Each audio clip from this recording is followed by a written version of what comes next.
आवाज आ रहा है ना? Yes sir. ठीक। देखो लोग, अब समझते हैं उत्प्लावन बल के बारे में। हम लोगों ने बहुत सारा बल के बारे में पढ़ा है अभी तक।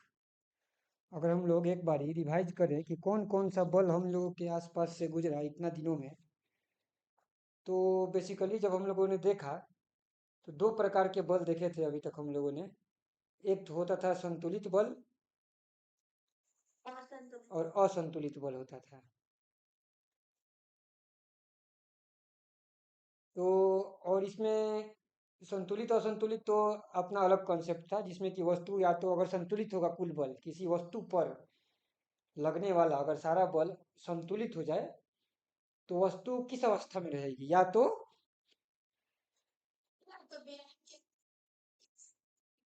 हाँ, या तो विराम की अवस्था में रहेगी या तो एक समान गति की अवस्था में रहेगी। और अगर उस पर लगने वाला बल असंतुलित हो जाए तो उस पे असमान गति होगा, यानी कि उसके पास कुछ ना कुछ त्वरण रहेगा, उसका या तो गति बढ़ेगा समय के साथ या तो गति घटेगा। ये असंतुलित बल था। जो दूसरा कैटेगरी हम लोगों ने देखा था बल का प्रकार पढ़ने के लिए, वो था या तो संपर्क बल होगा या फिर असंपर्क बल होगा। संपर्क का एग्जाम्पल में हम लोग का क्या क्या हो सकता है, जैसे कि घर्षण बल हो गया। दूसरा क्या हो सकता था संपर्क बल में, और हम्म अभिलंब। जो हम लोगों ने देखा था अभिलंब, अभिलंब कब लगता था, एक दूसरे जब वस्तु पे रखा होता था तभी लगता था अभिलंब। तो अभिलंब बल भी हो सकता है। इसके बाद एक और कौन सा, कोई बता सकता है तो? कौन सा? हाँ, पेशीय बल भी हो सकता है कि पेशी के द्वारा जब हम लोग लगाते हैं अपना शरीर से। हाँ, मतलब घर्षण उसमें तो हो ही रहा है, चिपक रहा है, लेकिन घर्षण थोड़ा सा दूसरा हो जाता है, ठीक है ना, जो रोकता है ये करता है। इसको घर्षण में नहीं बोलेंगे, पेशीय बल मतलब कि जो हम लोग का मांसपेशी के द्वारा यूज करके कर रहे हैं तो उसको अलग नाम दे सकते हैं। घर्षण अलग चीज होता है जो गति का हमेशा विरोध करता है।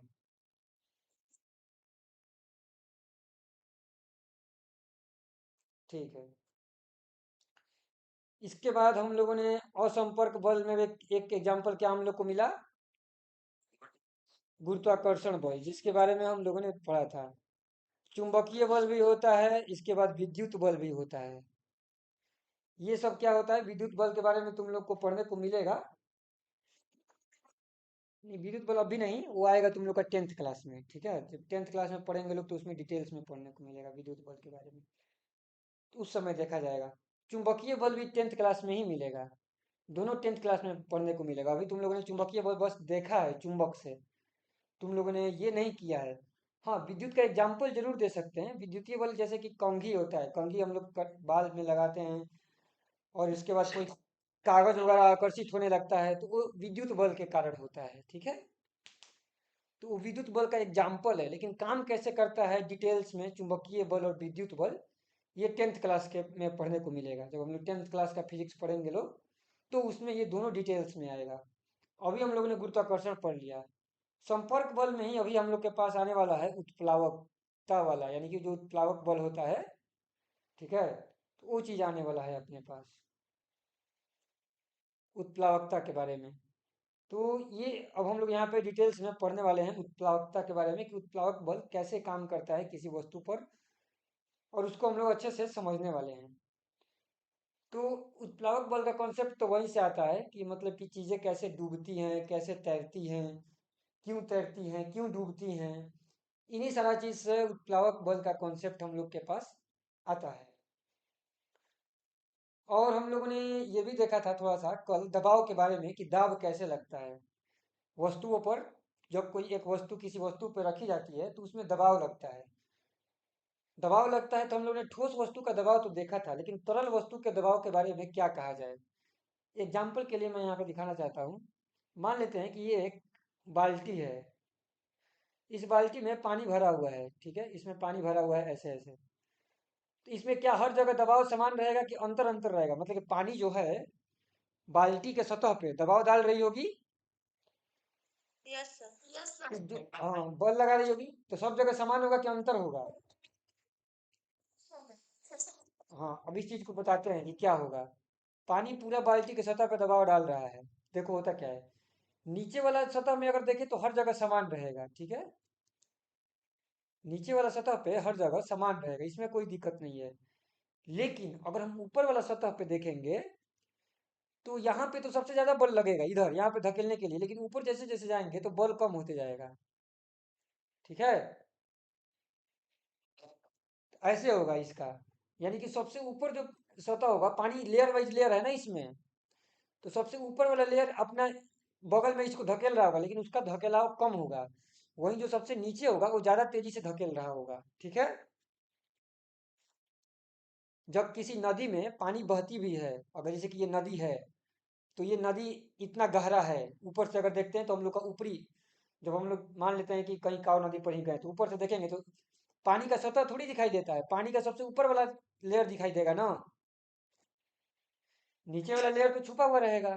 तो जब हम लोग ऊपर से देखते हैं तो जो सबसे ऊपर वाला लेयर है वो बहुत तेजी से बहता है, लेकिन नीचे वाला लेयर धीरे धीरे धीरे धीरे क्या होते जाता है, उसका बहाव कम होते जाता है, ठीक है। तो ये हम लोग को ऐसे समझ में आना चाहिए, जैसे कि क्यों, क्योंकि नीचे दबाव पड़ता है, बल पड़ता है, तो वो रुका हुआ रहता है धीरे धीरे, उसको उतना तेजी से नहीं चल पाता है। लेकिन जो सबसे ऊपर वाला लेयर है ना, सतह है ना पानी का, वो ज्यादा तेजी से आगे बढ़ते जाता है। बात समझ में आ रही है ना। तो इस प्रकार से नदी में पानी बहता है, तरल कैसे बहता है वो हम लोग को समझ में आना चाहिए यहाँ पे। तरल जो पदार्थ है कोई भी जो बहता है तो नीचे वाला सतह कभी, और जो एकदम जमीन से लगा हुआ सतह होगा वो बहुत धीरे धीरे चलेगा, उतना तेजी से आगे नहीं बढ़ेगा, ठीक है ना। ठीक है, अब हम लोग इसमें देखते हैं क्या क्या चीजें हम लोग को समझ में आने वाली है इसके वजह से। जैसे कि हम लोग ऐसे खेलते होंगे, अगर हम लोग नहाने जाते हैं तो क्या होता है कि बाल्टी रहता है, बाल्टी में मग होता है या ग्लास होता है, तो जब उसको हम लोग डालते हैं तो पानी के अंदर जब तक रहेगा वो चीज ग्लास, तो बहुत हल्का महसूस होता है कि नहीं। वहीं जैसे ही हम उसको बाहर निकाल देते हैं तो फिर वो भारी महसूस होने लगता है। तो ये सारा किसके वजह से हो रहा है, क्या हो रहा है, ये सारा चीज अब हम लोग को धीरे धीरे करके समझना है इसको। अब हम लोग क्या करते हैं, एक बार लाइन बाय लाइन करके समझते हैं।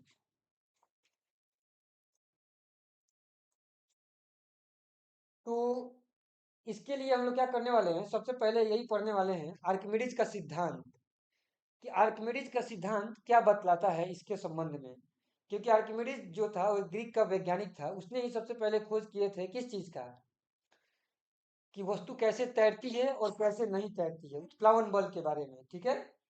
आर्किमिडीज के सिद्धांत से ही पता चला था। तो उसके सिद्धांत को हम लोग क्या करते हैं यहाँ पे समझने का प्रयास करते हैं। तो होता क्या है, जैसे कि मान लेते हैं कि एक पानी है। एग्जाम्पल के लिए क्या करते हैं, तुम लोग को एग्जाम्पल क्लियर करने के लिए पता चलेगा। जैसे कि एक ग्लास हो गया, ठीक है। इसमें हमने पानी पूरा भर दिया है यहाँ पे, ठीक है, एकदम पूरा ऊपर तक इसमें पानी भरा हुआ है। इसमें और पानी हम लोग नहीं भर सकते हैं, ठीक है। अब हम इसमें क्या करेंगे कि कोई चीज ला के डालेंगे, मान लेते हैं कि छोटा सा पत्थर ला के डाले इसमें, छोटा सा पत्थर। तो पत्थर डालेंगे तो कुछ पानी बाहर भी गिरेगा ना इसमें से, क्योंकि पहले से ये भरा हुआ था पूरा, इसमें से कुछ पानी बाहर निकल जाएगा।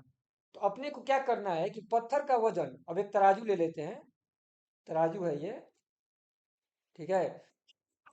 हाँ, निकले पानी का जो जो पानी निकला हुआ है, जो बाहर पानी आया है, उस बाहर वाला पानी का वजन ले लेते हैं। और जो पदार्थ हमने इसमें डाला, मान लेते हैं कि इसका नाम दे देते हैं एक्स, कोई पदार्थ होगा, अभी के लिए एक्स अपना पत्थर था, यहाँ पे एक्स का ले लेते हैं। दोनों का वजन चेक करेंगे तो किसका वजन ज्यादा आएगा इस केस में, बराबर। ये पत्थर डूब जाता है ना, फिर बराबर कैसे होगा, पत्थर का वजन ज्यादा आएगा जब नापोगे तो। यानी कि हमने आयतन लिया, देखो अब ये तुम लोग को पता होना चाहिए, पत्थर हम लोगों ने इसमें डाला है, तो पानी का आयतन कितना होगा, जितना पत्थर ने जगह घेरा होगा उतना ही पानी बाहर निकला होगा, कि उससे ज्यादा पानी निकल जाएगा, नहीं निकलेगा, सिंपल सा चीज है। पत्थर जब हम लोग ने डाला तो उतना ही पानी बाहर निकलेगा, अगर पत्थर, क्योंकि डूब जाएगा उसमें, ये हम लोग को पता है ना कि डूब जाएगा, डूब जाएगा। तो जब उसमें डूब जाएगा तो कितना पानी बाहर निकला होगा, जितना पत्थर जगह ले रहा होगा, उतना पानी बाहर निकला होगा।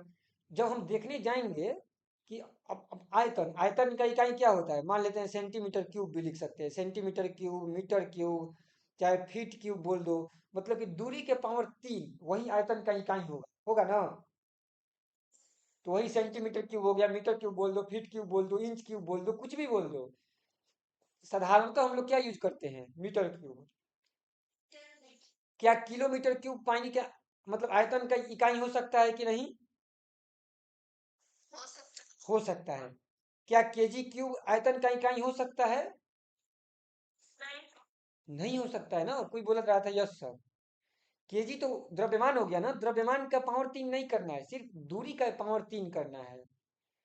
दूरी का जब पावर 3 होगा तो वो जो इकाई बनेगा वो किस चीज का इकाई हो जाएगा, फिर आयतन का इकाई हो जाएगा, यानी कि जगह घेरने वाला इकाई हो जाएगा। अलग अलग इकाई होता है, जैसे कि दूरी का इकाई होता है कि कितना दूरी। अगर वहीं स्क्वायर करते हैं लोग तो स्क्वायर किस चीज का इकाई हो जाता है, सतह का इकाई हो जाता है, कि क्षेत्रफल का इकाई हो जाता है। और जब क्यूब कर देते हैं तो पूरा जगह का इकाई हो जाता है, आयतन का इकाई हो जाता है। तो हमारे पास दो चीज का आयतन है, और आयतन से हम लोग वजन भी निकालेंगे, और आयतन दोनों का समान है यहाँ पे। मतलब जितना पानी बाहर निकला और पत्थर दोनों का आयतन तो समान रहेगा। मान के चलते हैं कि पानी का आयतन भी कितना बाहर निकला होगा, मान लेते हैं कि 10 सेंटीमीटर क्यूब बाहर निकला होगा, तो ये भी कितना बाहर होगा, ये भी इसका भी आयतन, पत्थर का भी आयतन कितना होगा, 10 सेंटीमीटर क्यूब ही। आयतन बराबर रहेगा। लेकिन अब हम बात करेंगे वजन का, कि जो पानी 10 सेंटीमीटर क्यूब बाहर निकला, तो पानी 10 सेंटीमीटर क्यूब में कितना वजन का होगा, पूरा पानी का नहीं, जितना ये था उतना का वजन। तो कुछ आएगा वजन इसका होगा, और पत्थर का वजन भी कुछ होगा, होगा ना। तो किसका वजन ज्यादा होगा, 10 सेंटीमीटर क्यूब पत्थर का कि 10 सेंटीमीटर क्यूब है पत्थर का। मतलब कि समान आयतन में पत्थर का वजन क्या होगा, अधिक होगा। इसीलिए ये इसमें डूब गया। हम लोगों ने, यानी कि इसको ऐसे भी बोल सकते हैं कि जो विस्थापित, मतलब कि जब भी कोई वस्तु को हम लोग डालते हैं किसी तरल पदार्थ में, जब भी किसी तरल पदार्थ में जब हम किसी वस्तु को डालते हैं, तो वो वस्तु क्या करती है, तरल पदार्थ को क्या करती है, विस्थापित करती है ना, हटाती है। तो जो हटाया गया, जितना हटाया उसका वजन और उस पदार्थ का वजन दोनों को चेक किया जाता है। ठीक है। अगर मतलब कि क्या हुआ, अगर जो हटाया हुआ वजन है वो ज्यादा है, ठीक है, अगर हटाया हुआ वजन, हम लोग यहाँ पे बात कर रहे हैं कि हटाया हुआ वजन अगर ज्यादा रहता है तो पानी में डूबता कि तैरता है? नहीं, हटाया हुआ वजन अगर ज्यादा रहता है तो तैरता। अगर जो पानी हटा, अगर पानी का वजन ज्यादा रहता तो तैरने लगता। लेकिन जो पानी हटा उसका वजन कम है, और जो पत्थर हम लोग डाले उसका वजन ज्यादा है, इसलिए वो डूब गया। बात समझ में आ रही है? Yes sir. हाँ। तो वस्तु जब भी कोई चीज होता है तो वो विस्थापित करता है जल को, और जब वो विस्थापित करता है तो विस्थापित पदार्थ का नाप लेना है कि कितना वजन है, और वस्तु का कितना वजन है। अगर वस्तु विस्थापित का वजन ज्यादा होगा तो उसको डूबने नहीं देगा, क्योंकि विस्थापित का वजन अगर ज्यादा हो गया, यानी कि जो पानी, जो पदार्थ है, जो तरल पदार्थ है, हाँ, तो फिर वो तैरा देगा, मतलब उसको डूबने नहीं देगा। और अगर जो विस्थापित हो रहा है उसका वजन कम है तो फिर उस वस्तु को वो डूब जाएगा, क्योंकि हाँ उसका ज्यादा हो जाएगा। तो मेन चीज आ रहा है यहाँ पे घनत्व का। हाँ बोलो।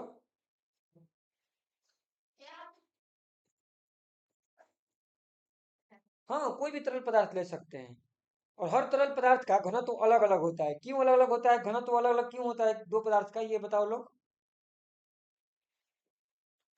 दो पदार्थ का घनत्व अलग अलग क्यों होता है, जैसे कि पानी ही है, और मतलब कि, या फिर इसको छोड़ देते हैं, आसान ले लेते हैं, जैसे कि पानी हो गया और एक तेल हो। हाँ, अंतराकर्षक बल को भी बोल सकते हैं, वो भी एक कारण है, क्योंकि अंतराकर्षक बल क्या करेगा, एक ही जगह में मान लेते हैं कि अपना इतना ही जगह है, ये सेम, यही सेम जगह है, तो इतना ही जगह में तेल ज्यादा वजन का आ जाएगा, जबकि इतना ही जगह में पानी का वजन क्या होगा, कम होगा। क्यों? तो इसलिए होगा क्योंकि तेल का अंतराकर्षक बल बहुत ज्यादा है। तो जब ज्यादा है तो चीजों को एकदम चिपका चिपका के रखता है, तो इतना जगह में ज्यादा लोग आ जाएगा, होगा ना। मान लेते हैं कि किसी कोई जगह है, उतना ही जगह में 10 लोग खड़ा है, और इतना ही जगह है, इसमें सिर्फ 2 लोग खड़ा है, तो किसमें आयतन, किसमें घनत्व ज्यादा हो जाएगा? जिसमें 10 खड़ा है। 10 लोग खड़े। तो वही चीज होता है कि जब कोई ऐसा पदार्थ जिसमें समान, मतलब कि आयतन दोनों के लिए समान दिया गया, जगह समान दिया गया, तो समान जगह में कभी कोई ज्यादा पदार्थ आ गया।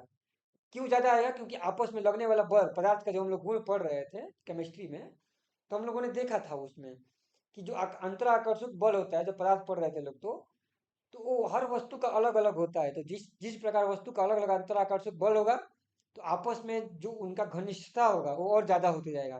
तो ज्यादा आपस में एक साथ रहेगा तो ज्यादा बल लगेगा, अगर कम रहेगा तो कम घनत्व हो जाएगा। बात समझ में आ रही है ना? तो वही घनत्व से ये चीजें निकल के आ रही है कि जब अब, और उत्प्लावन होने के लिए घनत्व का ही काम है।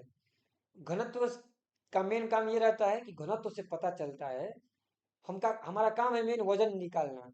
कोई चीज को डालेंगे, किसी भी चीज को जब हम लोग किसी तरल में डालेंगे, तो वो क्या करता है? विस्थापित करता है तरल को अपने जगह से। विस्थापित तरल ही होगा, ये चीजें क्लियर रखनी है। ठोस तो विस्थापित होगा नहीं, ठोस तो इतना है कि वो आपस में ही साथ में मिल के रहता है कि नहीं? तो विस्थापित तो तरल ही होगा। तो जब विस्थापित होगा तो विस्थापित का वजन देख लेंगे और ठोस का वजन देख लेंगे, तो पता चल जाएगा कि किसका वजन ज्यादा है। जिसका वजन ज्यादा होगा समान आयतन के लिए, तो उसका घनत्व ज्यादा हो जाएगा। तो जैसे कि पानी बाहर निकला, तो समान पानी अंतराल में बाहर निकला, दोनों का जगह जो लिया गया है, दोनों द्वारा लेने वाला जगह समान है, लेकिन उतना ही समान जगह में ही पानी का वजन कम है और उसका वजन ज्यादा है। तो तो जिसका वजन ज्यादा, वो कहाँ चला जाएगा? नीचे चला जाएगा। बात समझ में आ रहा है ना? हाँ, वो डूब जाएगा।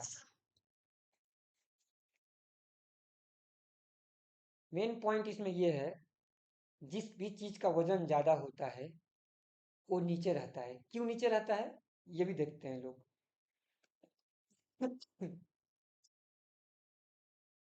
इसको खींच रहा है, खींचने वाला कौन है नीचे? पत्थर को गुरुत्वाकर्षण। यहाँ पर भी गुरुत्वाकर्षण ही नीचे खींच रहा है। अगर गुरुत्वाकर्षण न होता तो ये नीचे नहीं खींच पाता, ठीक है?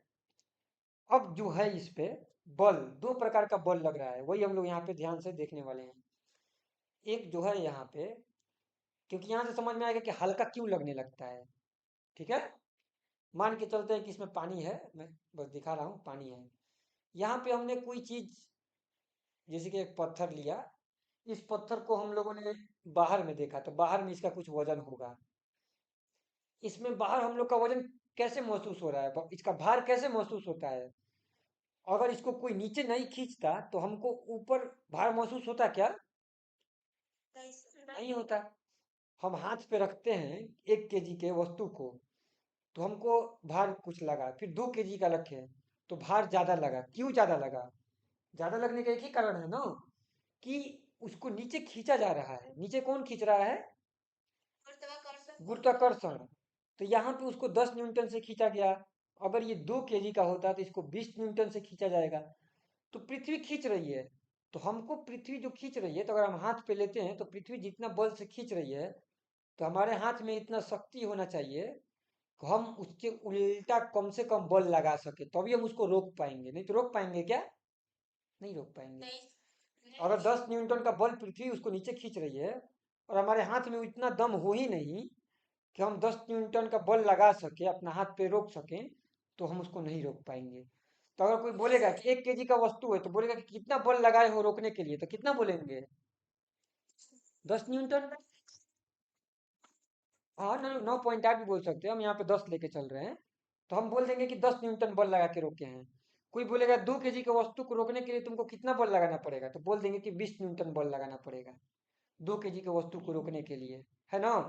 क्योंकि पृथ्वी 20 न्यूटन से नीचे खींच रही होगी। सिंपल सा चीज है। अगर हम 20 न्यूटन से ज्यादा बल लगा देंगे तो फिर ये ऊपर जाने लगेगा, वस्तु फिर नीचे नहीं रहेगी, है ना? अगर मान लेते हैं कि 20 केजी, 2 केजी का है, तो 20 न्यूटन से तो नीचे खींच रहा है। अगर हम 20 न्यूटन से भी ऊपर लगा दिए बल, तो वस्तु रुकी नहीं रहेगी, वस्तु ऊपर चलेगी फिर, हाथ से बल लगाएंगे तो। बात समझ में आ रहा है ना? ठीक है। अब पानी में देखो होगा क्या, कि उत्प्लावन बल काम कैसे करता है।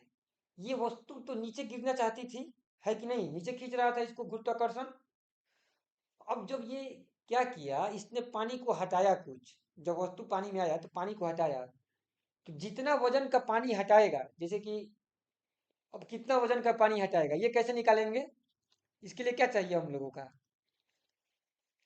हम लोग को सिंपली चाहिए इसका आयतन।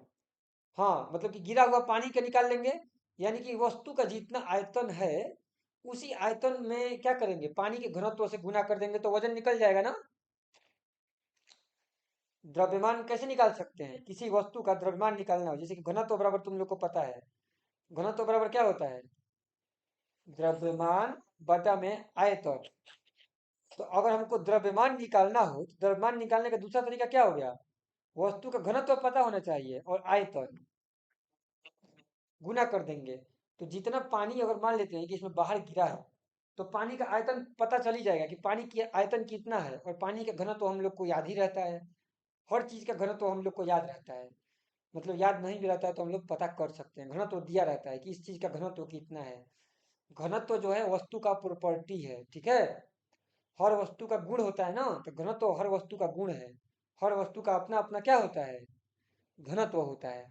तो हम लोग को जब घनत्व पता चल जाएगा तो उसका आयतन कैलकुलेट कर लेंगे, तो द्रव्यमान नहीं निकाल लेंगे उस वस्तु का, द्रव्यमान निकाल लेंगे, सिंपल सा चीज है। द्रव्यमान सीधे सीधे भी नाप सकते हैं, अथवा ऐसे भी निकाल सकते हैं।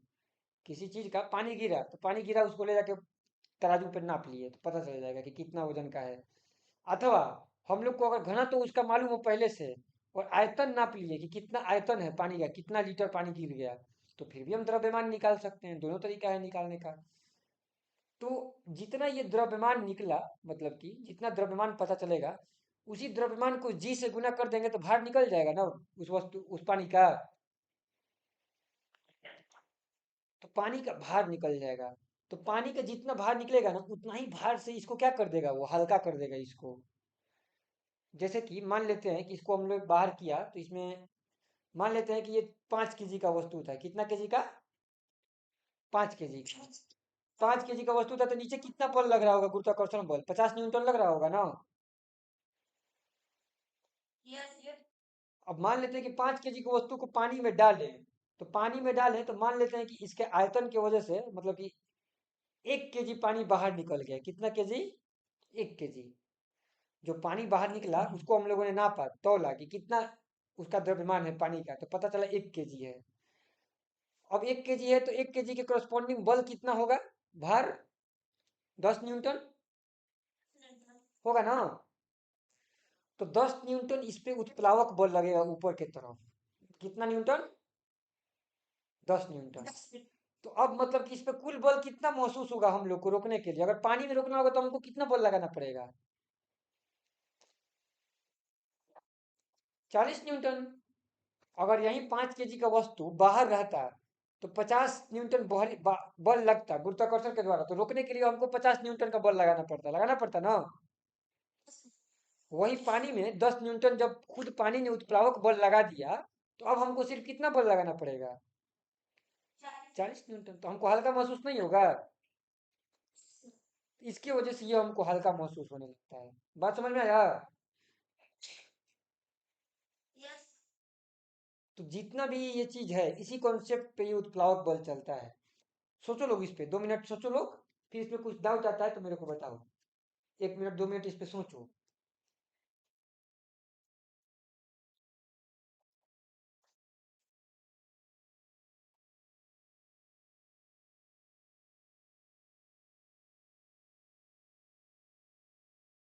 कोई डाउट आ रहा है इसमें? बताओ लोग।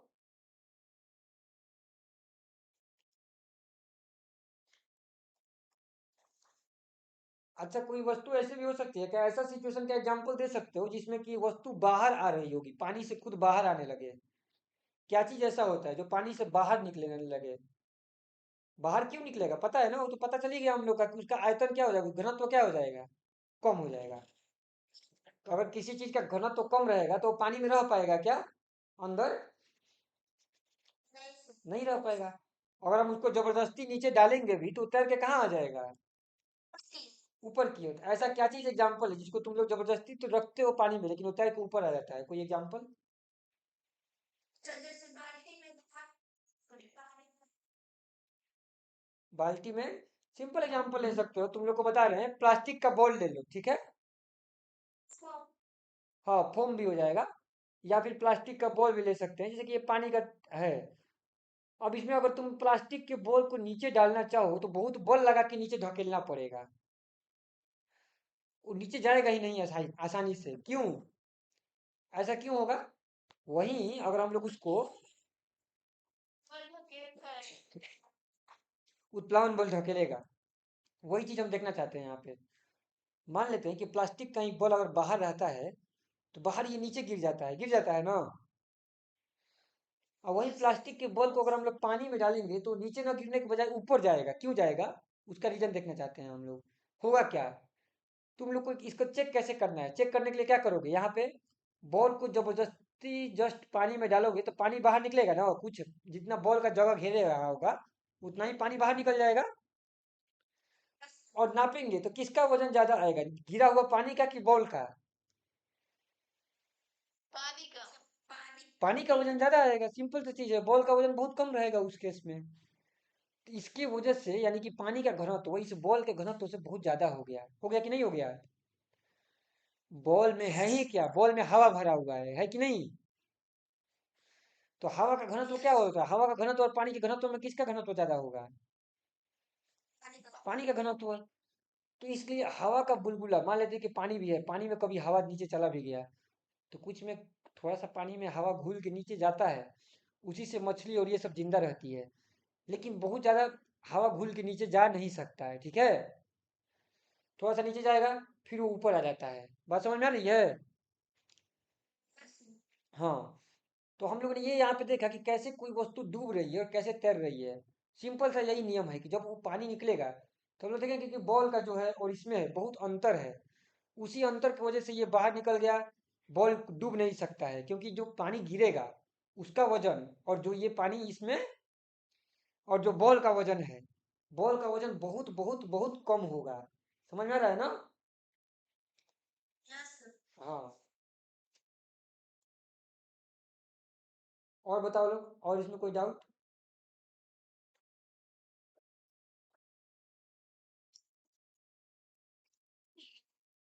हाँ, गैस में भी काम करता है, हवा में भी काम करता है। लेकिन वही बात हो गया ना कि हवा में क्यों नहीं महसूस होगा, क्योंकि हवा, मान लेते हैं कि हवा में कोई वस्तु को रखेंगे, हवा में कोई वस्तु, जैसे कि इसको ऐसा थोड़ी बनाने की जरूरत है, मतलब कि कोई भी हवा है, अपना यहाँ पे हवा है, इस जगह है, पूरा जगह में हवा है। तो हवा में किसी भी वस्तु को रखेंगे तो उसका वजन हवा के वजन से क्या होगा? ज्यादा ज्यादा ही होगा, तो नीचे गिर जाएगा, है कि नहीं?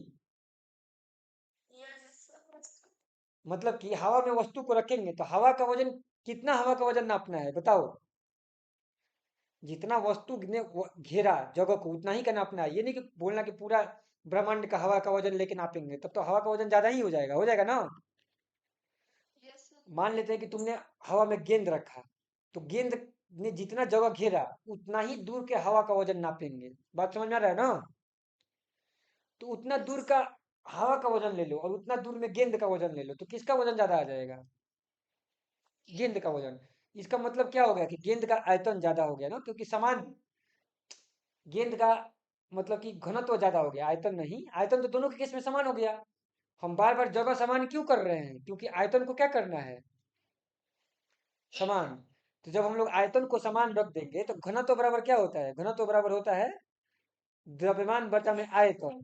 तो आयतन अगर समान हो जाएगा तो घनत्व किसके प्रोपोर्शनल हो जाएगा? सीधे सीधे द्रव्यमान के। कि द्रव्यमान ज्यादा तो घनत्व ज्यादा हो जाएगा ना।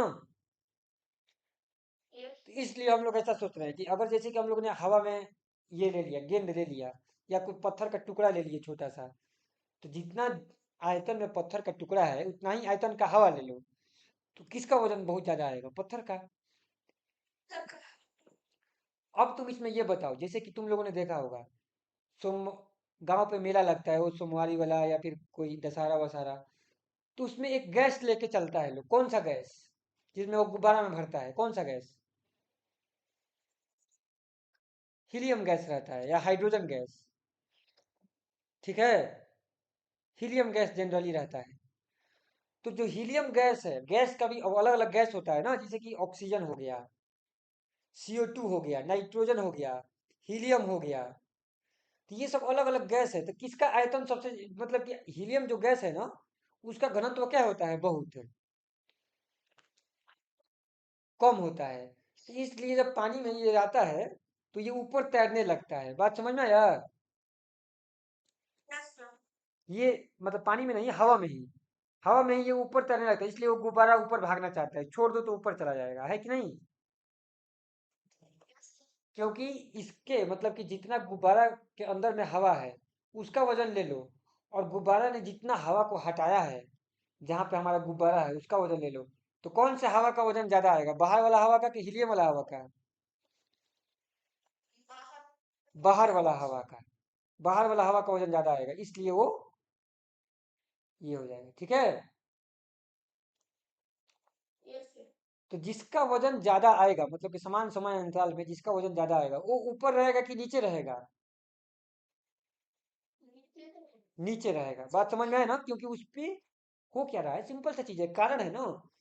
जिसका वजन ज्यादा, समान समय समान जगह में जिसका वजन ज्यादा, उस पे ज्यादा गुरुत्वाकर्षण लग जाएगा। तो गुरुत्वाकर्षण क्या करेगी, उसको ज्यादा नीचे खींच लेगी। और जिस पे गुरुत्वाकर्षण कम लगेगा उसको ऊपर रहने देगी, है कि नहीं? सब गेम यहाँ पे गुरुत्वाकर्षण कर रहा है, गुरुत्वाकर्षण की वजह से ये सब गेम चल रहा है। जिसका घनत्व ज्यादा होगा उस पे ज्यादा बल लगा देगा ना गुरुत्वाकर्षण। Yes, sir. हाँ, तो इसलिए वो नीचे चला जाता है। अब बताओ लोग, इसमें और कोई डाउट है? नहीं सर सर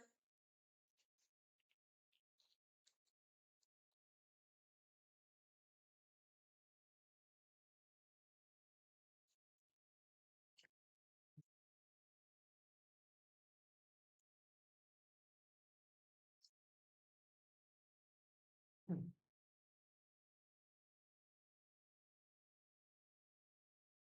सोच लो लोग इस पे, अगर 1-2 मिनट में दिमाग में कुछ डाउट आता है, पूछना चाहते हो लोग, चर्चा करना चाहते हो, तो सोच लो लोग 1-2 मिनट कि और ये चीजें कैसे हो रही हैं, क्या हो रही हैं। मेन इसमें गेम करने वाला वही है अपना गुरुत्वाकर्षण, और कोई नहीं है। गुरुत्वाकर्षण के वजह से ही वस्तुओं में ये अंतर आ रहा है। और दूसरा चीज है घनत्व। हर वस्तु का घनत्व अलग अलग होता है, पदार्थ का गुण होता है। हर चीज दुनिया में क्या है, पदार्थ है कि नहीं? दुनिया में कोई भी चीज पदार्थ के अलावा कुछ और चीज होता है क्या? नहीं होता है, हर चीज पदार्थ है। और पदार्थ का एक दूसरा नाम क्या होता है, हम बताए थे, एक बढ़िया शब्द तुम लोगों को, क्या होता है? द्रव्य भी होता है, और एक क्या होता है, भूत, याद है? भूत, जिसको कि हम लोग भौतिक बोलते हैं, जिसको आम दुनिया में लोग समझता है कि भूत है, आत्मा है, वो सब कुछ नहीं। भूत पदार्थ का ही नाम है। उसको बिगाड़ बिगाड़ के दुनिया वालों ने ऐसे ही डर डर के आलतू फालतू समझता तो है नहीं लोग, डर डर के उसको पता नहीं क्या काल्पनिक भूत बना दिया है। तो भूत का मतलब भी पदार्थ होता है, भौतिक, भूत से ही बना है भौतिक पदार्थ, भूत से ही बना है भौतिकी, ठीक है। वैसा भूत कुछ नहीं होता है जैसा हम लोग सोचते हैं और टीवी में दिखाता है डराने के लिए। वो सब भूत के बारे में कभी नहीं सोचना है, ठीक है, एकदम नहीं डरना है। जब चीजें हमको पता नहीं रहती है तो हम डरते हैं। नहीं पता है कोई चीज तो हमको जानने का कोशिश करना है, डरना नहीं है, ठीक है। जब जान जाते हैं तो डर खत्म हो जाता है, नहीं जानते हैं तो डर लगता है, सिंपल सा चीज ये होता है। लेकिन डर की वजह से उल्टा पुल्टा दिमाग में कल्पना नहीं कर लेना है, ठीक है ना? यस हाँ, क्योंकि अगर तुम कल्पना करने लगोगे डर की वजह से तो तुमको कोई ना कोई फंसा लेगा, आज नहीं तो कल इधर उधर चल के। देखते नहीं हो लोग, भूत प्रेत के नाम पे कितना लोगों को ठग लिया जाता है, ठगा जाता है कि नहीं? हाँ, तो उससे बचने का ये तरीका है कि हमको कल्पना नहीं करना चाहिए। तो ये भूत का मतलब कुछ नहीं, दुनिया में जितने भी पदार्थ होते हैं उसका ही दूसरा नाम होता है भूत। और जो हम लोगों ने देखा यहाँ पे, पदार्थ हो गया, ये चीज हो गया, पदार्थ के गुण, तो पदार्थ का गुण हम लोग देख रहे थे। तो पदार्थ के क्या क्या गुण होते हैं वो हम जानना चाह रहे हैं। बताओ लोग, क्या क्या गुण हो सकता है पदार्थ का, बताओ लाइन से। क्या क्या गुण रहेगा पदार्थ का? पदार्थ का एक गुण होता है कि पदार्थ के पास रंग होता है कि नहीं होता है? कलर, होता है ना। पदार्थ का कुछ ना कुछ, हर पदार्थ का कुछ ना कुछ आकार होता है, उसका घनत्व होता है, और क्या होता है, और कुछ होता है पदार्थ का, द्रव्यमान होता है, वो कुछ ना कुछ जगह घेरता है, आयतन होता है। ये दो चीज तो मेन है। पदार्थ बोलते ही उसको है जो आयतन घेरता है, और उसके पास क्या होता है, द्रव्यमान होता है।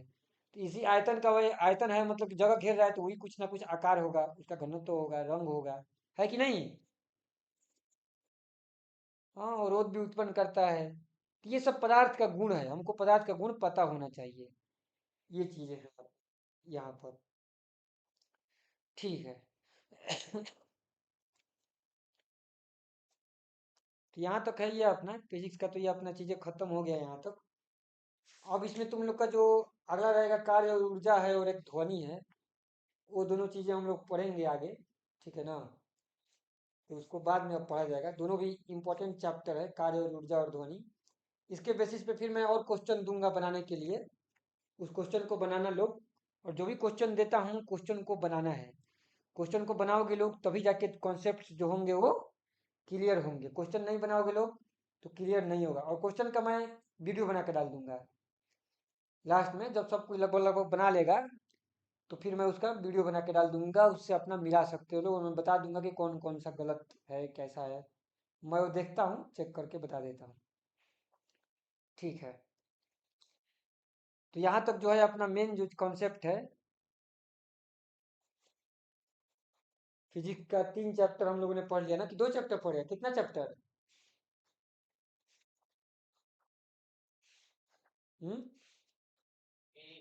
3 चैप्टर हम लोगों ने पढ़ लिया, ठीक है। गुरुत्वाकर्षण, गति और बल, 3 चैप्टर हम लोगों ने पढ़ लिया। अब थोड़ा सा मैथ पढ़ेंगे लोग, मैथ के बारे में समझेंगे लोग, तो चीज़ें थोड़ी सी और स्पष्ट होंगी।